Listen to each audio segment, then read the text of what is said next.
I got to say, you guys got to come. It's fun. Okay, so at any time, sit in the back of group 4, okay? Because it's a wonderful experience to spend time with these young people and to explore and discuss this wonderful text. So, with that, I am going to open up the program now. So, we're going to recite one of the slokas, and then we will move on to the next item. So, you guys good? Okay. Please start. Vakratunda Mahakaya Suryakoti Samaprabha Nirvignam Kuru Me Deva Sarvakaryeshu Sarvada. Okay, and then we will sing a bhajan.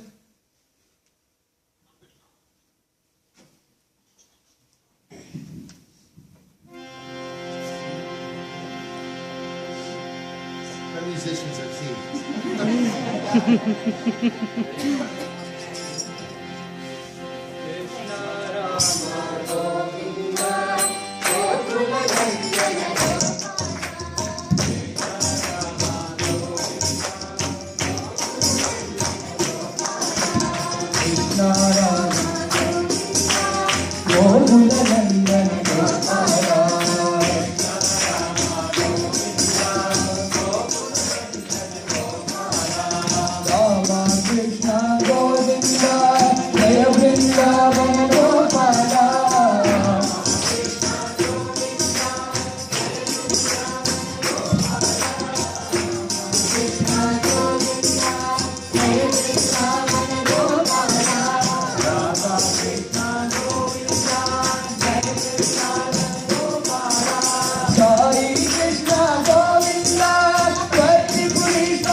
Happy birthday to Swami.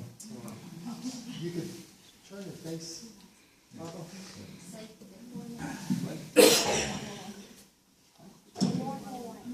Okay. Happy birthday to you. Happy birthday to you. Happy birthday, dear Swami. Happy birthday to you.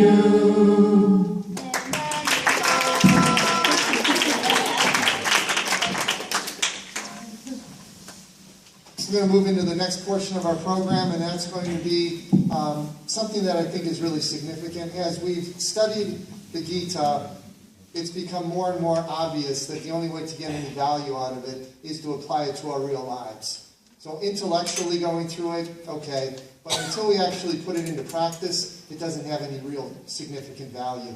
So what all of us have done is we've written down a significant verse from the Gita, and then immediately each of the students will then recite that verse and then state what the significance of that verse is to them. Okay, and we will start with Deepak.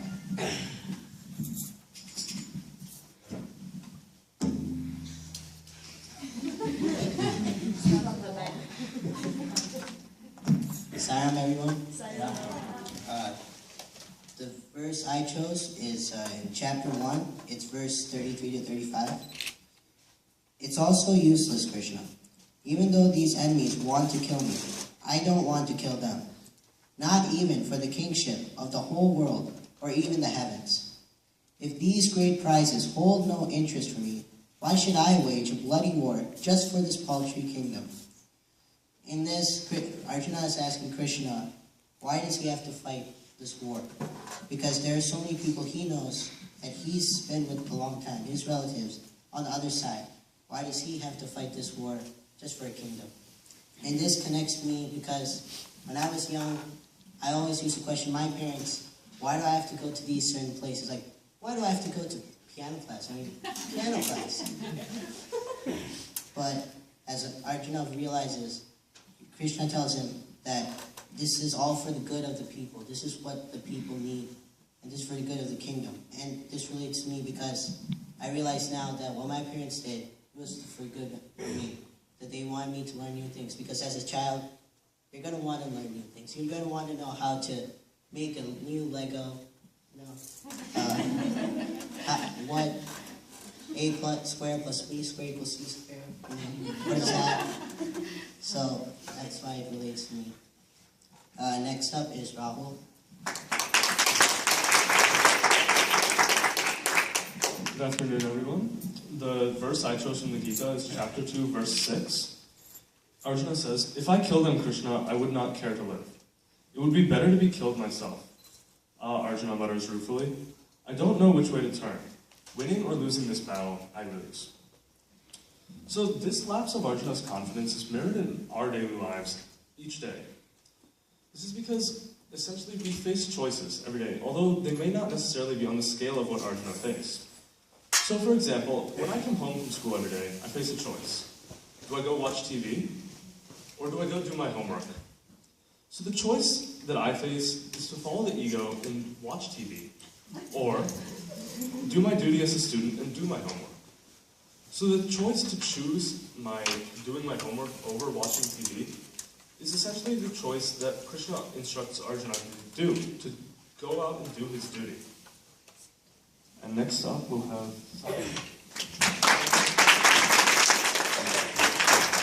Salam, everyone. So I picked chapter 2, sloka 47 from the Bhagavad Gita, and literally this verse means, "To action alone hast thou a right, and never at all to its fruits. Let not the fruits of action be thy motive, neither let there be in thee any attachment to inaction." So in our day-to-day lives, what this connects to is, nowadays we do everything for the end result. So we study for tests to get the A, and we become an entrepreneur to get money. But essentially, that's not what we should be doing. We should study for the tests to understand and learn these concepts. This is the whole reason we go to school. We go to school to learn, not to get, A's are important. But it's more to learn, because that's what helps you in life later. This also is very applicable in the world of entrepreneurship, because we should, as an entrepreneur, someone should try to improve their products and try to improve the lives of their customers, not become rich, even though that is also quite important. But a very important, very, very famous entrepreneur is Steve Jobs. I'm sure all of you know who Steve Jobs is. Steve Jobs was, from day one, he was set on making sure that the mass public had accessibility to personal computers. And throughout his life, he really didn't care if he was going to be rich or if the next iPhone was going to make him a multi-millionaire. It probably was going to be. But but what he really was going for is he cared for the improvement of the lives, which is the journey. That's more important than, which is the end result, which is the money. So, next we have Abhay.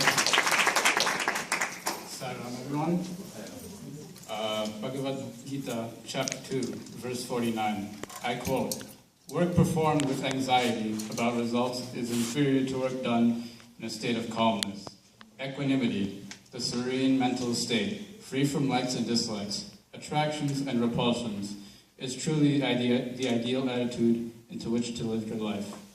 To be in this state of mind is to be lodged in the divine. Pitiful are those pulled by the fruits of their actions." In times in our lives, we are so consumed by the outcome of a certain action, it devours us, and essentially it'll destroy us from within. We pride ourselves on our egos, and eventually it consumes us. Our successes and failures do not define us as people. Rather, it is our character that defines us. Our next speaker is Meghna.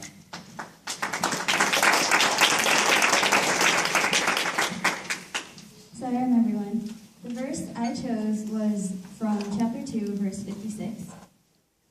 This is the man or woman whose mind is unperturbed by sorrow and adversity, who doesn't thirst for pleasures, and is free of the three traits that most tarnish the mind: attachment, fear, and anger. Such a one is the illumined one, Astutaprajna. This verse talks about the three traits that inhibit us from reaching our destination: attachment, fear, and anger. Attachment is about getting what you want and when you want it. When that doesn't happen, for us, for example, when we go to the store and we want to buy something, you guys end up saying no. And when that happens, what do? We throw a fit, a temper tantrum, when we were younger. And attachment leads to anger. Not able to get what you want means you feel like you're separate from God. This is fear, the misbelief that you are not God. Without this confidence, you either fight, flee, or freeze. All these actions can be prevented by believing in yourself and believing in the God in you.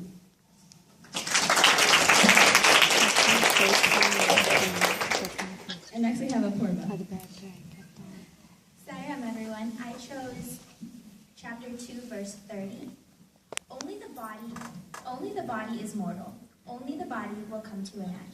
But the Atma, which is the true self within, is immortal and will never come to an end.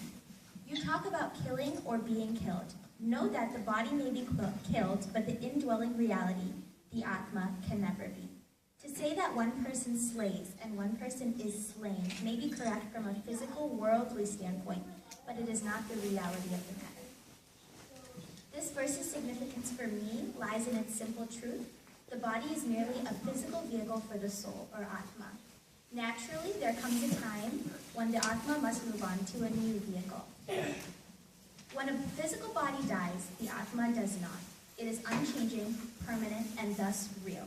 This is the reason why it is necessary to view a body and a soul as two separate things. The Atma resides within the body, but it is not of it. Understanding this aspect of real and unreal is crucial in leading a life without extreme sorrow or disappointment.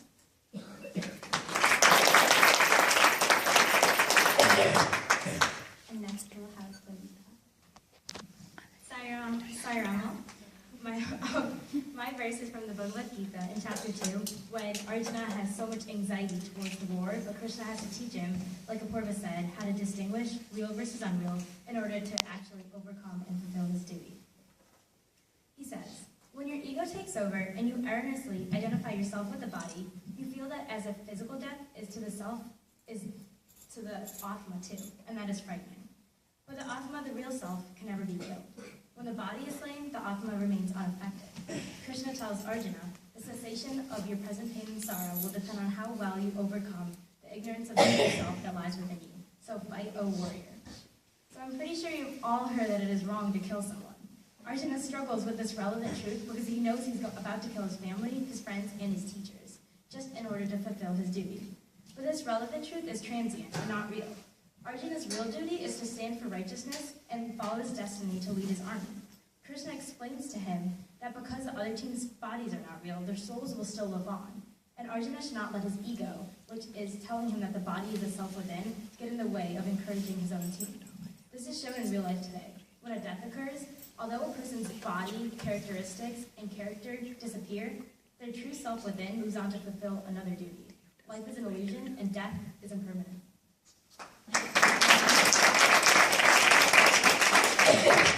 And next we will have Shrividya. Hi, Ram. My verse is from chapter 3, verse 9. Action, karma, normally ties the human being to the wheel of birth and death, but not when performed as an act of sacrifice. Not when the person offers up both the action and the fruits of the action to divinity. Then the action is non-binding. One's job in life is to act selflessly, even sacramentally, without thinking of personal benefit. It is very possible for you to make great moral and spiritual progress in worldly life through action and yet not become fastened to the negative consequences of your actions. I have found myself perplexed as to how Swami expects us to do anything if we're expected to be unattached to everything in this world. I found an answer in the fact that we must be in the world but not of the world, doing our duty but not attaching ourselves to its outcome.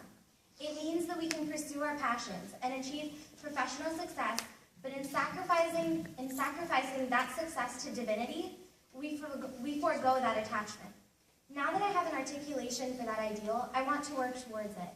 I'm not going to say it'll be easy, but I feel as if this is Swami answering me, and probably many others, as to how to reach that goal of detachment. And true to its modern description as God's instruction manual on human life, the Gita has been his voice and provided me this path to my goal and the means to walk it. Thank you for allowing me to share my experience. Salam everyone, and I'll be reading the Gita from chapter 3, verse 19. Without being attached to the fruits of duty, one should act as a matter of duty. For by working without attachment, one attains the supreme. A person without attachment to the result of the work is certainly making progress towards the supreme goal of life. And I feel that this verse from the Bhagavad Gita had a profound effect on me. As a student of SSC who is now in high school, I realized that education must be put into good use by helping others. There's no point in learning if you just use it to get into college, which is actually the fruit of learning in school. There must be a motivation to use that education to make a difference in your community. Whenever we are doing something, be it studying, singing, or playing, we must dedicate it to God. We must surrender to God and seek His blessings. Success will follow automatically. Especially in our modern age, with smartphones and laptops, it takes us some time to achieve this thought process.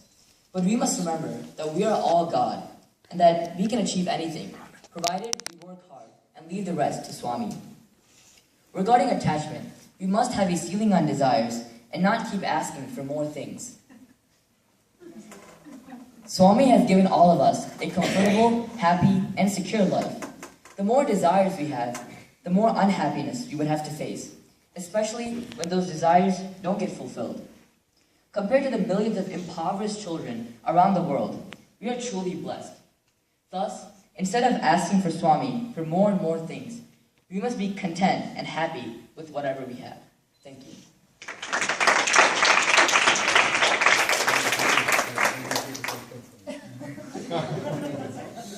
Any comments from you all? Any thoughts? Will you follow all the things which you told me time and ask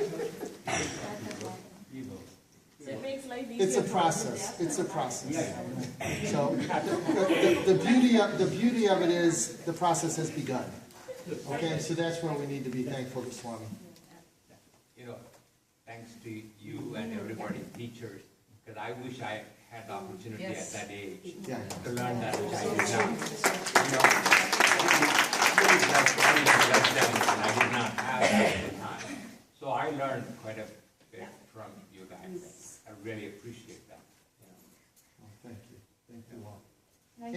Yes, please. I think you this is your aspiration, and it's not a goal you have reached till now, and I doubt it. I think a lot of us can also empathize with that. I don't think any of us have reached that ideal.